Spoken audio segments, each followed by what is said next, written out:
Hi guys, what is going on? And welcome back to another video on Conqueror's Blade. So today we're going to be taking a look at the Stalwarts, the Symmachean Stalwarts. So we have already done a video on these, but since I think they've become very much a meta unit at the moment, I think it's kind of one of those units that's well worth revisiting. Because I think I've played them quite a lot more since I did my first video on them. And yeah, they're sort of probably the most common unit we see in the battle at the moment. At least at the higher tiers, everyone loves them, and for very good reason, because they're an extremely good unit.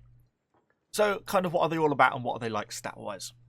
Obviously, this is the upgraded version of the Spear Sergeants. You need to be doing the Season 5 unit challenge. It's one of the first ones after the Grenade guys, and once you've done that, obviously you can upgrade your unit of Spear Sergeants to actually get these Stalwarts. They are very tanky. You know, they're getting close to 11,000 hit points, and look, we're to 955 on our piercing defense. So it means they resist range fire well. Obviously, they've got a huge shield, so they don't even get hit by range very much. And when they do, as I say, that 955 on piercing defense really negates a lot of the damage. So they're quite tanky as a unit. They do obviously have the back vulnerability. If they get shot in the back, then they're basically going to multiply damage. So they take more damage than they normally would because they're a shield unit. So they still kind of have that weakness. Now, the main things they have, obviously, are the brace and the advance. I think, realistically, there was more uncertainty at the start over what's the best of the abilities, whether it's going to be the brace or whether the advance is going to be the most powerful thing. I think, as they've been played more and kind of as different options and routes have been changed, it's the brace that's really what this unit is all about. The advance is nice, sometimes it's useful, but realistically, the advance is probably better for getting into a good position to brace. So realistically, brace is kind of the ability that most people are going to be focusing on. And that's what I've reflected in my unit tree. The double hit, basically. Extra piercing damage, there's a brace damage increase here. Another 24%. So things like that is what really makes the unit damaging. And in the last video, and I still think it's true today, is I described these guys as sort of a pike militia on drugs. And I think that's really what they are, and that's how I at least have been playing them. I sort of tend to push them quite aggressively into an enemy unit, brace them, and then just sort of reap that damage. They are a tanky unit, and they have the shield, so you can be quite aggressive with them. You know, unlike a unit of pike militia, which you can't push too deep into an enemy unit because you'll just get yourself killed straight away. These guys can just push straight into the front of a Fort Braccio. Not an issue, because their block is so high, particularly once they've got that brace activated, that Fort Braccios won't be able to damage them, not long before they're dead from the brace damage from these Stalwarts. So Stalwarts sort of really exceed in this sort of situation. They get their various buffs and things, less damage to flame. Things like this, you know, obviously just aren't really true with the flamethrower units at the moment because these guys are still very, very much vulnerable if they get set aflame.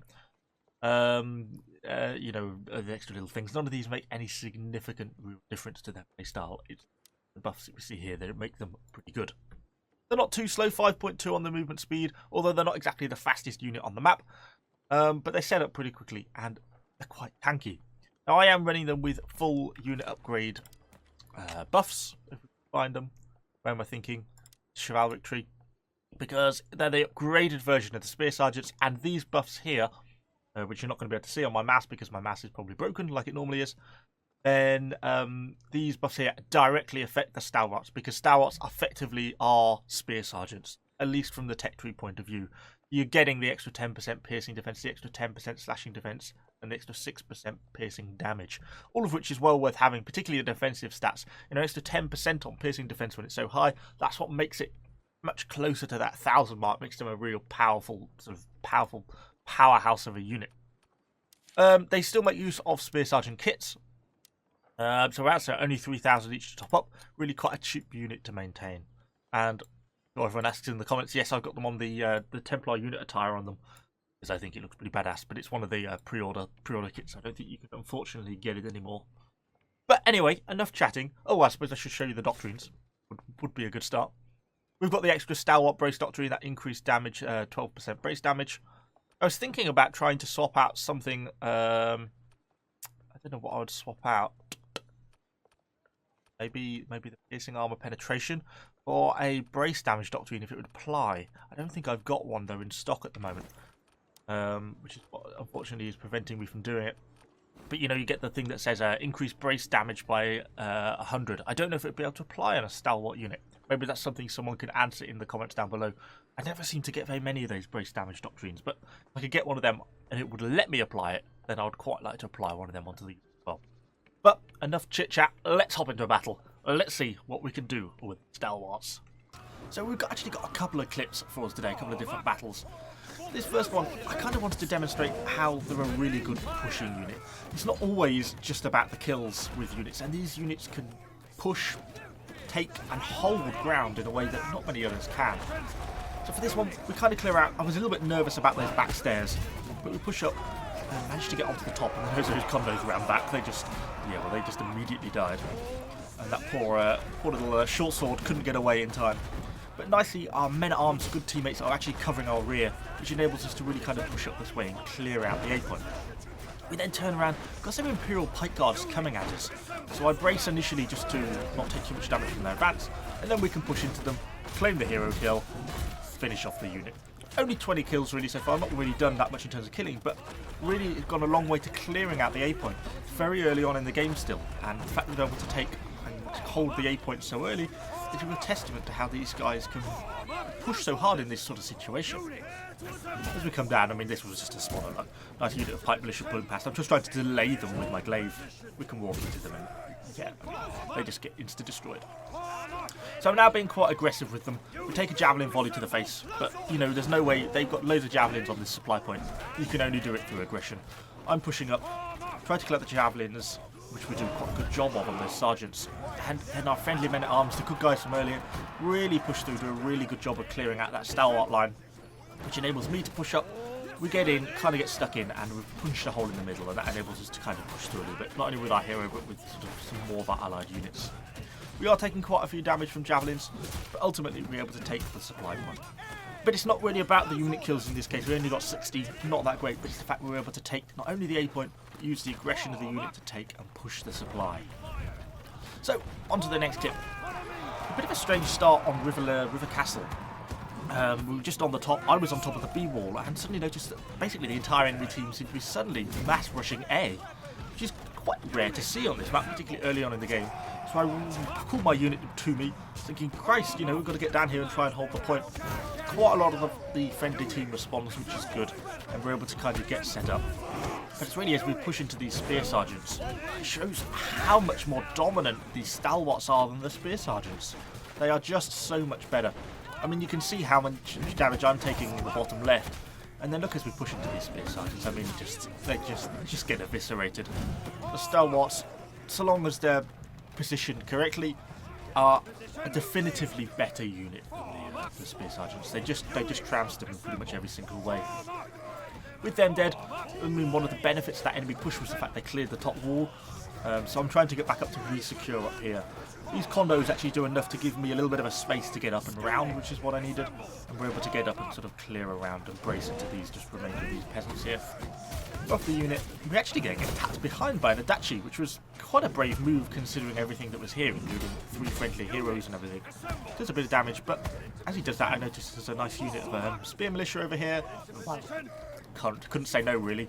You know, this is always going to be brutal for them. And yeah, I mean, like, the unit doesn't stand a chance. We get these condos come up, gave me a few kills. Kind of wish they'd pushed a little bit harder, really. But we do get these nice squires. I think the squires or men-at-arms, might be men-at-arms actually, coming from behind. And we're able to just nice and easily push into them. And yeah, they just can't push through us. People talk about one of the weaknesses of stalwarts being the fact that they can get outflanked quite easily, but as long as you're paying attention, they flick around so quickly, and the fact they insta-brace really means that on that situation, as long as you don't get dual flanked at the same time, and you can sort of defeat everyone one-on-one, then really they're pretty unstoppable in this sort of situation, and they are just a very, very effective unit, which kind of shows how damaging they can be. So, on to the next clip.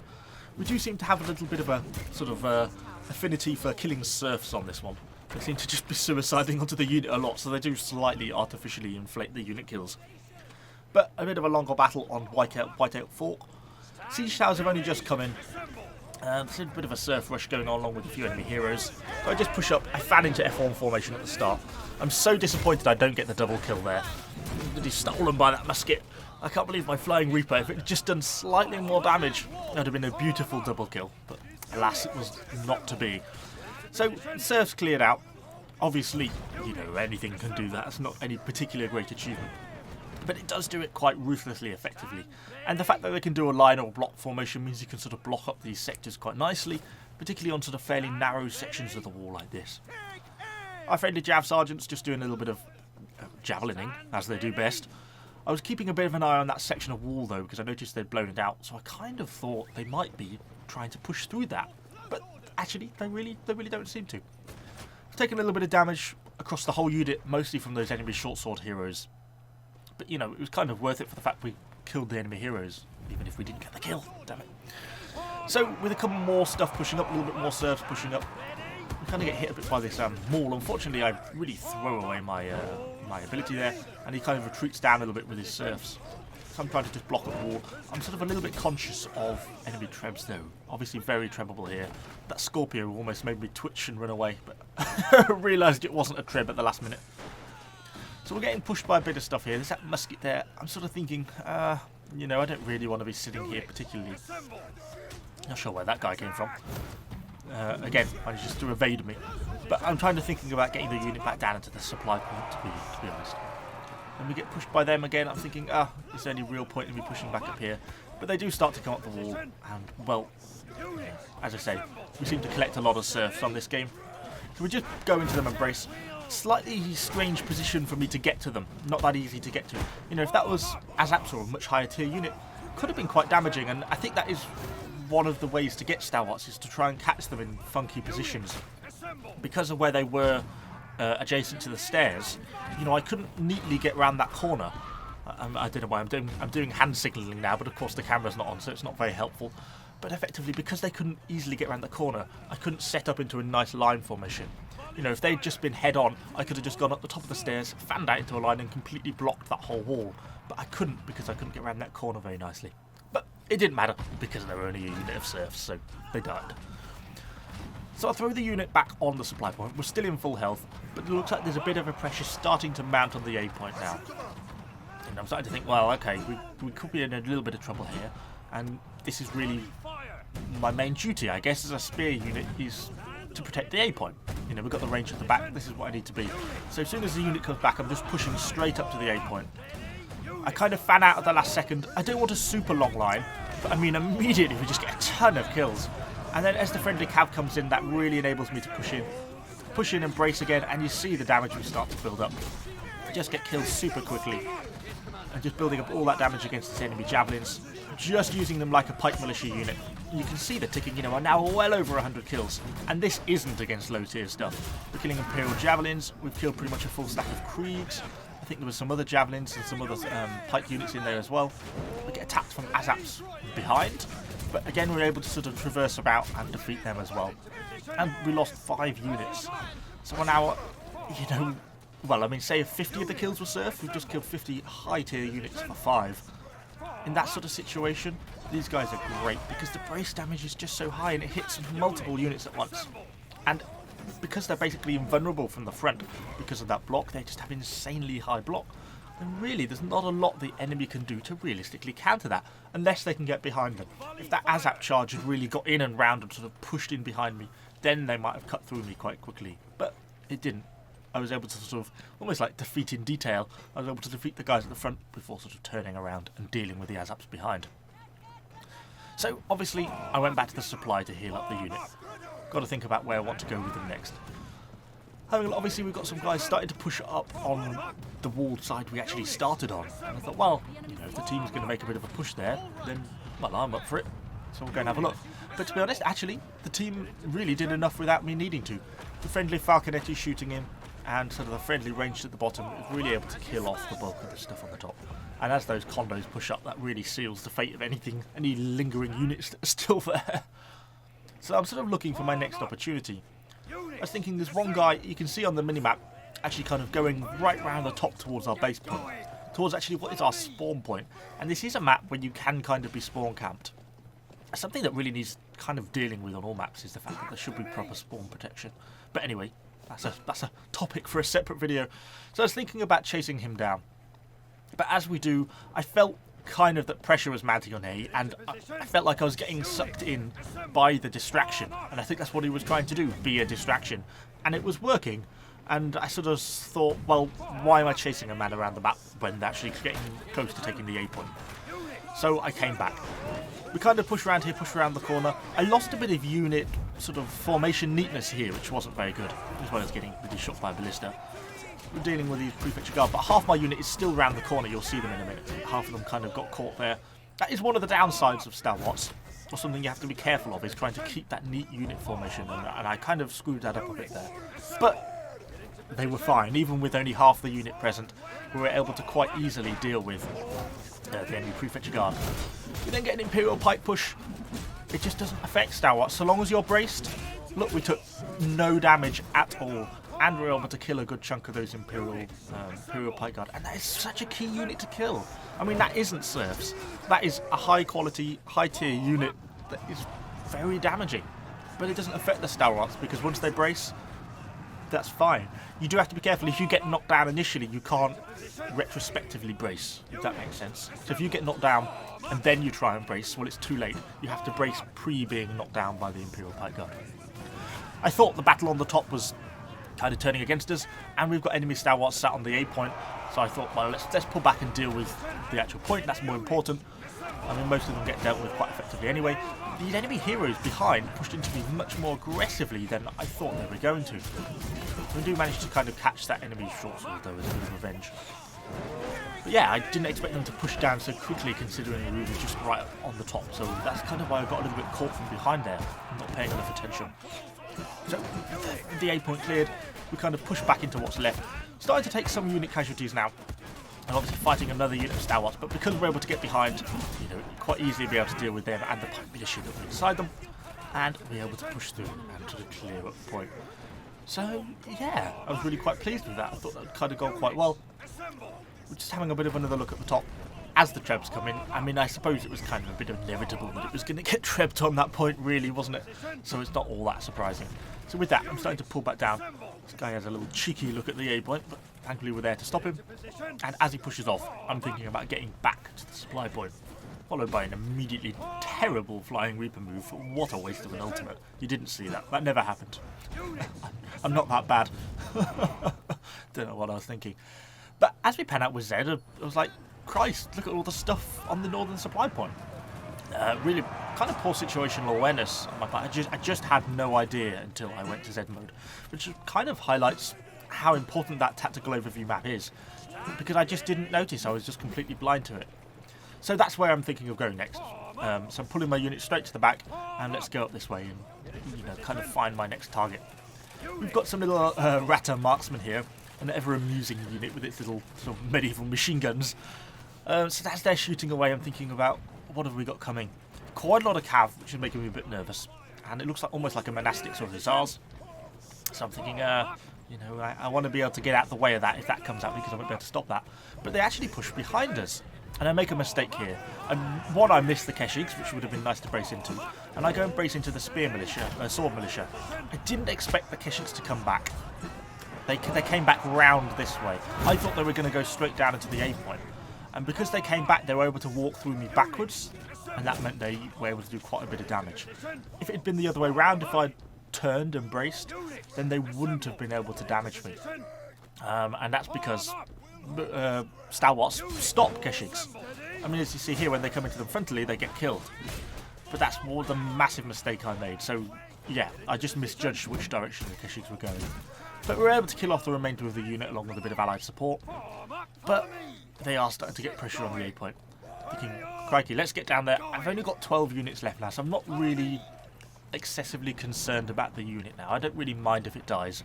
I'm thinking about, you know, I just want to get back and try and stop this cap. You know, I've only got a minute left. Sort of thinking, come on, unit. This is why I say sometimes they feel a little bit slow, but that's mostly because I'm on a horse, and I can't wait. If I wait for the unit, the cap's going to be over. So I sort of go in. I unfortunately get a bit caught on my horse, and I just get sandwiched in the middle. I thought I could try and get round the back and do like a bit of a loop. It didn't happen. And unfortunately, the enemy team goes on to capture the A point. But we were kind of able to hold them a little bit, but it's such a shame. And we were able to go on and win the game. But you can see my units, they're holding, trying to get those few extra kills. But yeah, unfortunately, couldn't quite hold the A point. So I guess that's a little bit of a lesson in trying to not get excessively distracted sometimes by some of the diversions that enemy teams can use. Or maybe a lesson in how effective diversions can be in clearing a point. But it certainly shows how effective the Stalwarts can be, particularly things like against those Imperial Pike Guard, which just couldn't push through, against things like the Azaps and the Kriegs and the Imperial Javelins and other high-tier units that really just get dominated by these guys, and particularly things like the Spear Sergeants, the unpromoted version of these guys, are just vastly inferior. Even with the cover commander, it's just not worth it. The Stalwarts are a better unit. But anyway, hopefully you've enjoyed the video. If you did, please let me know what you think in the comments down below. And of course, subscribe to the channel for loads more Conqueror's Blade content. Thanks for watching, guys, and I shall see you all on the next video.